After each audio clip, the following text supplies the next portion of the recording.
Hi everyone, hope you've all had a good morning so far. You can all hear me okay.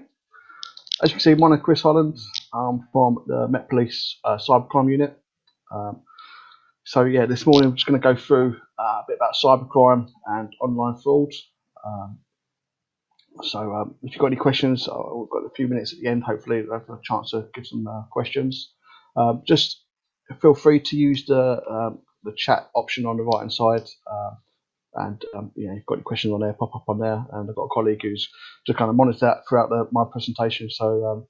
Hopefully at the end we'll be able to answer some of the questions. But before we start, I don't know if anyone knows about two-factor authentication or passwords. Anyone at the moment, just put a kind of yes or no. They might know about it on the chat on the right, and then at the end we'll kind of just wanted to see how many people might have learned something from my little presentation. But anyway, here we go. Oh, went too fast. So fraud and cybercrime affects everyone. Older people, you've got younger people, and also affects um, those who investigate it. Everyone is a potential target for fraud. Scammers do not discriminate. Okay, so what we're going to talk about today, we're going to cover an overview of cybercrime, how they do it, so how the criminals, what they do, and what you as an individual can do to prevent yourself becoming a victim of crime. So the Office of National Statistics data shows that 10.4 million recorded crime across England and Wales between September 19 and September 20, of which 4.6 million was fraud and cybercrime. However, 91% of fraud is cyber enabled, which means, therefore, 41% of all crime is either cyber dependent or cyber enabled. This means that UK residents are 20 times more likely to be defrauded at their computer than held up in the street. You've got over 65s are 3 times more likely to lose money to fraudsters than to be burgled at home. So during the financial year, so 20 to 2021, there were 7,108 reports of fraud and cybercrime made to action fraud, but residents within the southwest of London. I understand there may be residents across London watching today, but if we're just looking at the southwest alone, over 7,000 crimes between the last financial year, totaling around about over 38 million pounds, with an average of 5,400 per victim. So as you can see, it affects a lot of people and a lot of money. Fraud can be countered through awareness and knowledge. However, knowledge is only potential power. So it becomes power only when and if it is organised into a definite plan of action. So I'll explain the actions that you can take shortly. However, the more aware you are of fraud, the less likely you are to become a victim of crime. So that's the overview. Let's look at the tools and tricks that scammers do and what they use to commit crime. It's very hard to kind of hack into someone's bank account. It's much easier to deceive the victim into handing over money. This is done by what we call social engineering and manipulating the victim's trust in nature. It's basically what we call human hacking or hacking the human. Fraudsters have four main tools when manipulating victims. So you've got masquerading, spoofing, which is masquerading, phishing, which is fraudulent emails. You've got a smishing, which is a fraudulent text, and then you've got phishing, which is a fraudulent phone calls. All these technical terms in the cyber security industry, you don't need to remember what they are, but you need to remember just remember kind of and be aware of them. Spoofing is when, let's go back one, sorry. Spoofing is when fraudsters change or disguise their phone numbers, make it look like they're coming from someone else. Phishing is fraudulent scan emails, so phishing emails which are designed to look like they are coming from a legitimate business or government official, which tricks the victim into making payments or giving over personal details. And then smishing, which is SMS text messages, fraudulent text messages, scam text designed to trick you again into giving away money, personal details. It also includes scam phone calls. Okay. So spoofing, also known as masquerading, this is the ability of scammers to change or disguise their phone number or email address. They use cheap apps that can basically change their telephone number. Here's a list of phone calls or phone numbers on the right hand side, as you can see. They appear like local numbers, 019, 015, for example. They all look like UK landline numbers. They're not. If you see closely, they are having one more digit than normal. So the UK number would normally be 11 digits, they've got 12. Right. So a stereotypical phishing email, say for example, a prince is trying to get his gold out of his country and will pay you tenfold. Kind of long gone, a bit more kind of aimed towards what's going on nowadays. So they're very more creative and more accurate, basically. An example here is like a tax office refund, where they're claiming that you're due a tax rebate. An example would be, so you click on the link and then you'll submit your details, and the next thing you know, you've got money missing from your bank account. Currently, one claiming to be NHS, especially recently during the past pandemic, etc., and kind of during COVID. You click on a link and it'll book you on for a vaccine. This diverts you to a fake NHS website, which looks very much like the real one. The biggest giveaway is that ask for bank details to confirm your identity. The NHS would never do this. Okay, and you'd also look out for spelling mistakes. So here there'll be like a mistaken ownership, for example. Another common one is the TV license refund emails. They use COVID as a hook as well recently. So they take you into a fake convincing website. Victims input their details and they are either defrauded, had their identity stolen, or in some cases used by scammers to defraud them over the phone. We're all humans, so anyone can be a victim. Takes you to all it takes is the right fish, I say, at the wrong time. The NHS scam emails kind of become more popular during COVID as well. I think we've got a video next, so if you could show the video, please. Whilst the rollout of the coronavirus vaccinations are great news, it's worth noting that some criminals will use this as an opportunity to commit fraud, so it's important to be aware of some of the potential scams. Vaccinations are free of charge, meaning the NHS will never ask you for your bank account or card details, nor PINs or passwords. No one will arrive at your home unannounced to administer a vaccine, and you won't be asked to provide proof of ID like passports or utility bills. And don't forget, the vaccine is currently only available via the NHS. You can be contacted by the NHS, your employer, or your local pharmacy or GP. If it's anyone else, it's a scam. If you want to know more, go to actionfraud.police.uk/vaccine. It's the simple way to stay safe.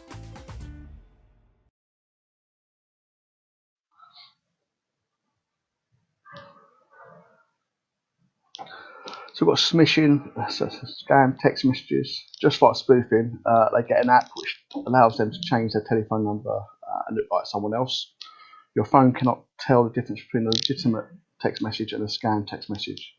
I.e., if you have Barclays or a text message from Barclays you receive, basically then your phone won't recognise it being from Barclays or from a spoof telephone number. They're called smartphones, but unfortunately not very smart. So just be mindful. You get a text message come through.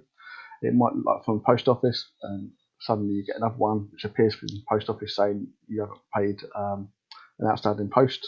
And you click on this link to pay £2.50, for example. You click on that link, it goes to a fake website. So just be mindful of any messages that come through asking you to pay for money or anything like that.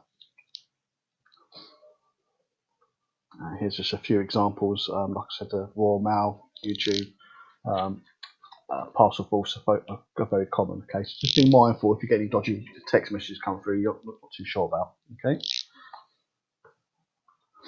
but just don't assume a text message is genuine. Basically, so phone numbers, emails are not proof of identity. Never click on links or attachments in unsolicited texts or emails. Don't respond to requests or personal information, bank details. Respond to the bank direct via their website or via their telephone number that you know to be correct, or just go into store and speak to someone. Okay. Like I see here, you've got you can report any email, report at phishing.gov, and text messages. You can just forward the text message onto 7726, which spells out spam. Okay, handy to know. Phishing, so voice or scam phone calls. The fraudster may know your basic details, name, address, who you bank with, and like I say, they use this legitimate to appear legitimate. This is what was been happening with the government TV license we spoke about a minute ago. The scammers were using the details of victims from the victims impersonating the bank, requesting that you transfer money into an account which they obviously have control over.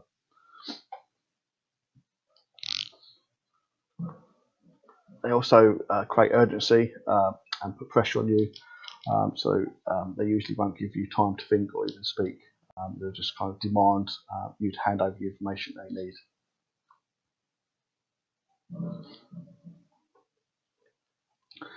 Data leakage is very important as well. So, in regarding how much information you put out online, whether it be on Facebook, social media, LinkedIn, even your phone directory, just be mindful what information you have out there. Social media is great to keep in touch with friends and family, but just be mindful about your personal privacy settings and make sure that no one else other than your friends or those you want to see can see your data. Okay. You also might get out of the blue kind of friend request messages. So just take a moment to check the person who's friend requesting you, whether you actually know them or not. Okay. Be careful who you see, who can see your stuff and who you share online. It's just kind of reiterating your personal privacy settings. If you're not too sure, you can just Google how do I adjust my privacy settings on my social media, and it'll give you a run through how to do that. Okay. So criminals use your public information to steal your identity, basically. So just be mindful, basically, of your information you share online. Okay, I think we've got another slide, just kind of example of this. Sorry, another video. Oh, hi, can I help? Can I have hot chocolate? What's the name? Joelle. What was the name? Alex. Alex. There you go, Johnny. Cheers. If you like our Facebook page, we give you a free hot drink and a free pastry. We have a new like for Damien. We have a new like for Damien. Hey, Carly, are you standing by? Standing by. Hi there, can I help? Yeah, I just liked your Facebook page. Okay, I'll search Facebook I'm now. searching Google. Have a phone number. I've got his email address. Okay, Carly, are you ready for information on Damien? Yep, I am. Mother's maiden name is He banks with Carly, this is the girl coming in now with the blue scarf. What's the name? Nicholas. Nicholas. His date of birth, 7th May. She lives at 38A. Just be a couple of seconds. 2 children at age 4 and 6. Previous address. She's got the postcode. Yep, got it. Damien, age 26 and a fitness instructor. How do you know that? Brody goes to UCL. Martin went to South Thames College. Assistant psychologist at Great Ormond Street. How did you know? That is... I don't understand. Oh, pardon?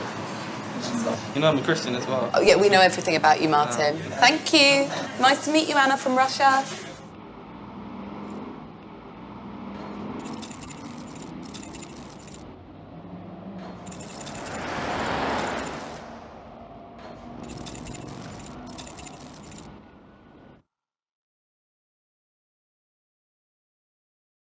It just goes to show how easy it is for them to get information, your personal information that's online. Okay. So that's what scammers and criminals do to commit crime. Let's look at how you can protect yourself. So what we're going to talk about is how to create a strong password. So it's the basis of your security. Without your password, you can't access your accounts. Make it a strong password, and it makes it harder for them to access as well. So why do you need one? You want a strong password that they can't be guessed by anyone, and it won't be guessed by a computer if stolen by a cyber breach. So when a computer user enters the password, the system hashes this password. Okay, it basically turns it into numbers and encrypts it into a kind of a algorithm into a series of sets of digits. Okay, this hashed password is then kind of compared to a number of stored hashes on the system, and if this hash matches, then you're given access. Long and short of it, you create a password, you put it into a computer. The computer will then search its database with your account, say your Barclays or your email, and it will find it matches and it will allow you access. Okay, it's this hash, this series of digits, that a computer will kind of break or hack. Okay, so the stronger the password, the stronger the hash, the harder it is for computers to break it. Oh, sorry.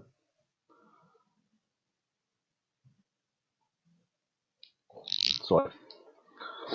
What we've got here is a kind of examples of what people do, hackers use to kind of break into your passwords. We've got dictionary attack. It's when a hacker uses a dictionary or words or phrases and they kind of just purely guess what the password is. It takes it, so if a computer was to do it, it takes a computer less than a second to go through every word in the dictionary. Okay. A rainbow attack is a stored list of known passwords, and you'd be surprised how many people use passwords that are very common. Password, for example, 4 zeros. There's a database or website on the NCSC website would have got stored over 20,000 common used passwords. So if you went onto the NCSC website, you can look on there, and if your password's on there, make sure you change it. You've got a targeted attack, so the attacker will create a database around what they know, similar to the video you just saw. So they'll look on your social media, look at your date of birth, look at your family names, children's names, and basically build up a picture, a profile of you, and we'll just kind of guess what your potential password is. And then you've got brute force. Brute force is when they use a computer, literally will just try and guess every single digit of your password. Talking about that, this gives you an example of how quickly a computer would break your passwords. So a word with a few numbers will give you 3.6 seconds for a computer to hack. And the same word, a couple of letters, etc., and numbers, exclamation mark, 11.5 minutes. It gets a little bit longer. 2 separate words, a grilling otter, will still only take about an hour to hack. Okay, so while you're going to be watching the next video in a second, just have a little think about your password and how easy do you think it will be to hack. So, another video, please.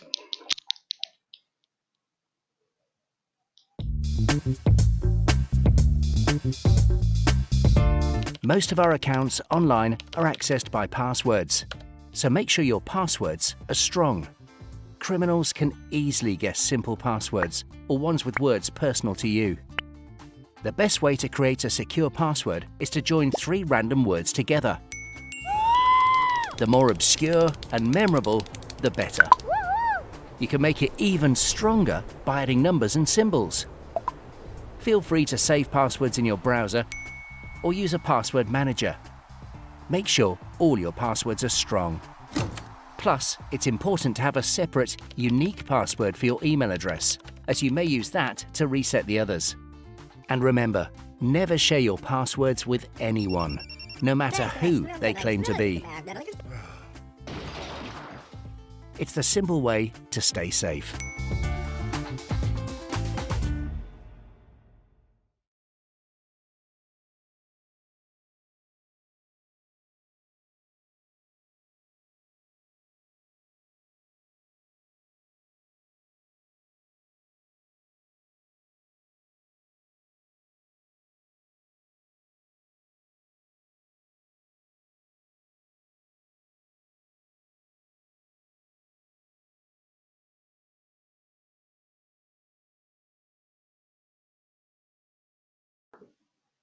Sorry, can you hear me now?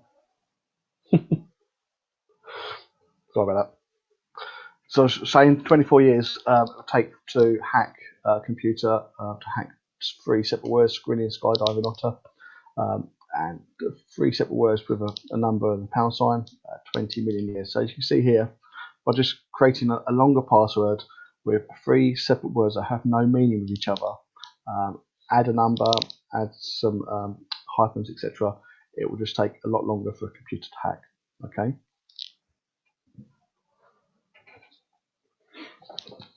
This website, Have I Been Pawned? And pawned is a technical term used in kind of the cyber world and gaming world. HaveIBeenPawned.com. If you go onto that website and type in your email address, click enter or click pawned, it will basically search a database of all known breaches. Okay, and if it turns red like this, it will basically means that your email address has been leaked during some data breach. So, for example, here Dropbox. So if you read in mid 2012, obviously had a data breach. So if anyone had a Dropbox account during that period, may well have had the data leaked, which would include your kind of your email address and that hashed password that we were talking about. Okay.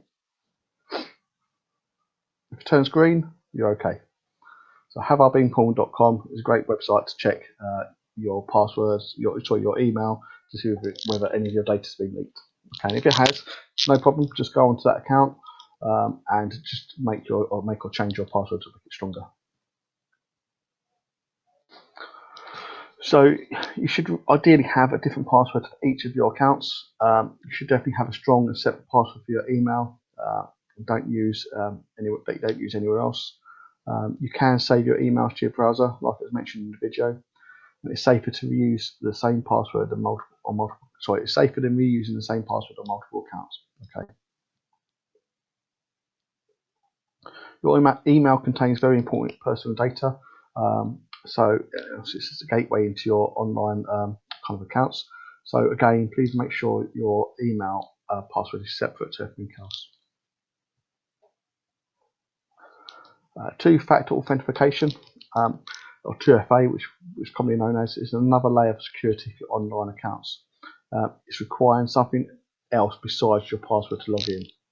Okay, so for example, if I log into my eBay account or make a bank transfer, my phone or my account will ask send a text message to my phone with an authentication account number, and also use my fingerprint to access that account. So it's using several security factors to access my kind of accounts that I have.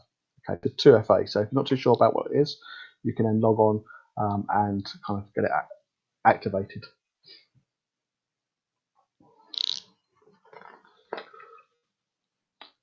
Updates. Updates is very important. So updates, you're updating your software, your operating system, your computer. If you ask for an update, make sure you always accept it. A lot of systems will do regular updates, but the reason why it's asking for an update is not to make it hard work for yourself, but it's because there might be a new data breach, or there might be a weakness in the system that the company has noticed or found out, and they just send you an update to make that system or make your account more secure. Okay. The best way around it is just to always turn on automatic updates for your devices and software, and it will just be done automatically. We've got a few top tips here in relation to cybercrime. So, like we mentioned, have a strong password, turn on your 2FA, always update your software, it's very important. Back up your data, so on your laptop, your computers, have an external hard drive. So, worst case scenario, if your computer was hacked, then you've still got your photos and personal information saved. Get an antivirus software. Another important one is don't use Wi-Fi for everything. So if you're out in a coffee shop, don't log on to your online banking or anything like that using a public Wi-Fi, because that could be hacked. Don't click on unexpected links or attachments that you might get emailed to you. Don't share everything on social media, like we mentioned earlier, especially your personal information. And report all fraud and cybercrime to Action Fraud. That's where it's all monitored and investigated. And again, it's quite simple to do. Just report online to Action Fraud. You've got telephone number, email address. You can do it all on their website. The website's a good place for advice and also trending frauds and what's going on in the cyber world. We at the Met Police also have a series of cyber books and scam advice. So if you went to metpolice.co.uk little media, you'll be able to download a number of PDF, these leaflets in PDF file, and it gives you just further information about scams and advice on what you can do to kind of help yourself become a bit more secure. We also have loads of little videos similar to the ones you've seen today, just highlighting other kind of fraud and scams that are going on. And there's a couple of our websites. I'm kind of mindful of time, we've got about 5 minutes left.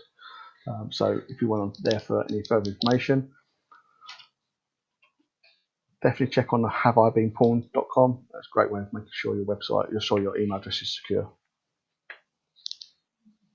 So we'll just kind of cover a summarize what we've gone over. Gone over obviously what cybercrime is about, what the criminals do and how they do it, and what you can do to kind of prevent yourself from becoming a victim of crime. We do have any feedbacks. If you feel free to go onto the smartsurvey.co.uk and carry out a survey in relation to what kind of it helps us kind of monitor how we're getting on with this with the presentations that we are giving.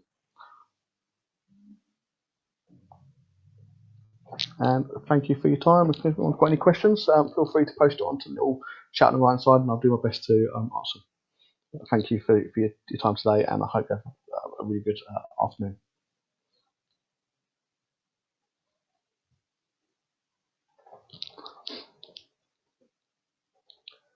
Thank you, Christine. Yeah, it's been a pleasure.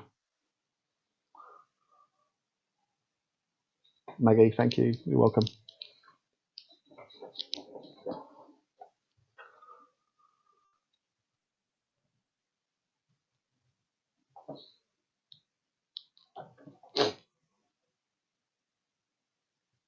So I'd be interested if anyone's still listening, just kind of yes or no, if you think you're going to maybe create a stronger password, or maybe turn on your 2FA for your other accounts if you haven't got it already.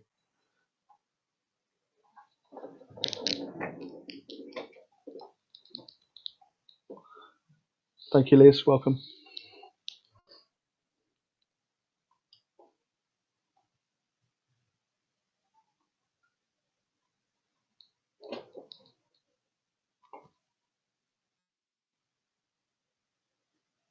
I'm just before we go, I'm out of Twickenham Police Station, but obviously work for the Central Cybercrime Unit. If anyone's got any questions, just please contact. If you're probably best, you can even contact us directly. You can find our details on the website, on the Met Police website. But yeah, it's been a pleasure today, and I hope you've found it useful.